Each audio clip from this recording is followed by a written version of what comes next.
सवार हो जाए अगर सर पर कि कुछ पाना है, तो फिर क्या रह जाएगा इस दुनिया में जो हाथ नहीं आना है। दोस्तों, आज मैं बात करने जा रहा हूँ बॉक्सिंग रिंग में दहशत के दूसरे नाम, इस दुनिया के सबसे महान दम boxer, the greatest ever, Muhammad Ali की, जिसके केवल नाम मात्र से विरोधियों के पसीने छूट जाते थे। दोस्तों, आप उनकी महानता का अंदाज़ा इसी बात से लगा सकते हैं कि उन्होंने अपने लाइफ में प्रोफेशनल के तौर पर कुल 61 फाइटें लड़ी, जिनमें से 56 मुकाबलों में उन्होंने शानदार जीत हासिल की और महज 5 बार उन्हें हार का सामना करना पड़ा। लेकिन दोस्तों, अली को सिर्फ बॉक्सिंग का बादशाह कहना उनके सम्मान को कम करने जैसा होगा, क्योंकि बॉक्सिंग रिंग के बाहर के करिश्मे ने अली को दुनिया की सबसे महानतम हस्तियों में शुमार किया है और पूरे विश्व में उन्हें एक अलग पहचान दी है। अली बॉक्सिंग रिंग के बादशाह होने के साथ ही साथ एक क्रांतिकारी समाज सेवक भी थे, जिन्होंने अमेरिका के अश्वेत लोगों के ऊपर हो रहे अत्याचारों के खिलाफ जमकर आवाज़ उठाई थी।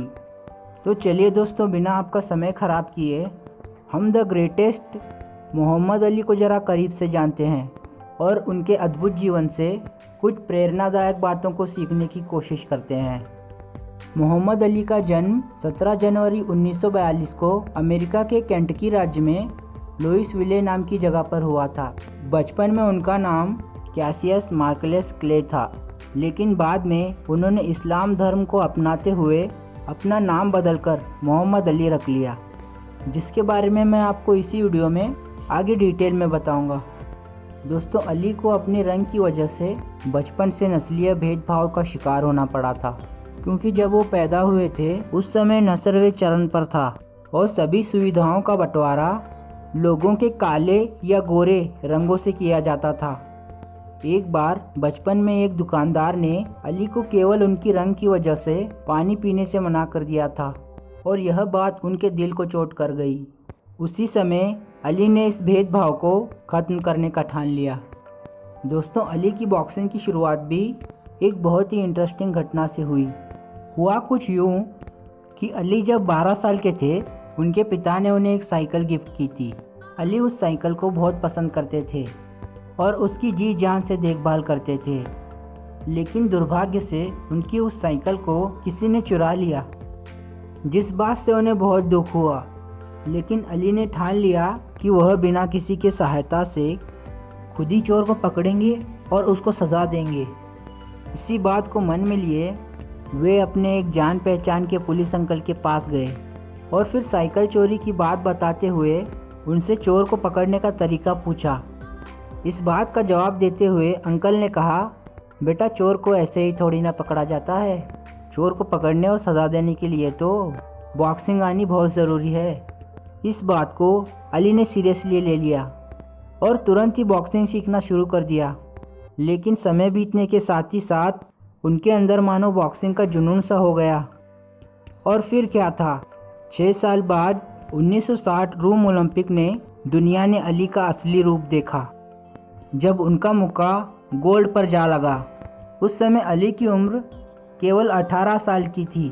1960 रोम ओलंपिक में गोल्ड मेडल जीतने के साथ वे अमेरिका के लोगों में बहुत पसंद किए जाने लगे। लेकिन बॉक्सिंग में अली की असली चुनौती तो उनके 22 साल की उम्र में सामने आई, जब विरोधियों पर बेदर्दी से हमला करने के लिए मशहूर बॉक्सर सनी लिस्टन से उनका मुकाबला होने को आया। दोस्तों, उस समय लिस्टन के सामने टिकने की कोई हिम्मत नहीं करता था, लेकिन मोहम्मद अली ने लिस्टन को हराकर वह मुकाबला अपने नाम कर लिया और उनकी इस जीत ने बॉक्सिंग जगत में हाहाकार मचा दी थी। हालांकि अभी भी कुछ लोग इसे इत्तेफाकी मान रहे थे, लेकिन अली ने अगले ही साल एक बार फिर से सनी लिस्टन को रिंग में पीटकर लोगों की बोलती बंद कर दी और अपने बादशाहत की तरफ एक और कदम बढ़ाया। दोस्तों, 6 फीट 3 फुट लंबे मोहम्मद अली जब मुकाबले के लिए रिंग में उतरते थे तो अपोजिशन के मुक्केबाजों की रूह कांप उठती थी। लेकिन दोस्तों, अश्वेत लोगों के ऊपर हो रहे अत्याचारों के खिलाफ आवाज़ उठाने की वजह से मोहम्मद अली की निजी जीवन में काफ़ी उथल पुथल मची रही और फिर इन्हीं सभी समस्याओं से परेशान होकर अली ने इस्लाम धर्म अपना लिया और अपना नाम कैसियस मार्कलेस क्ले को बदलकर मोहम्मद अली रख लिया।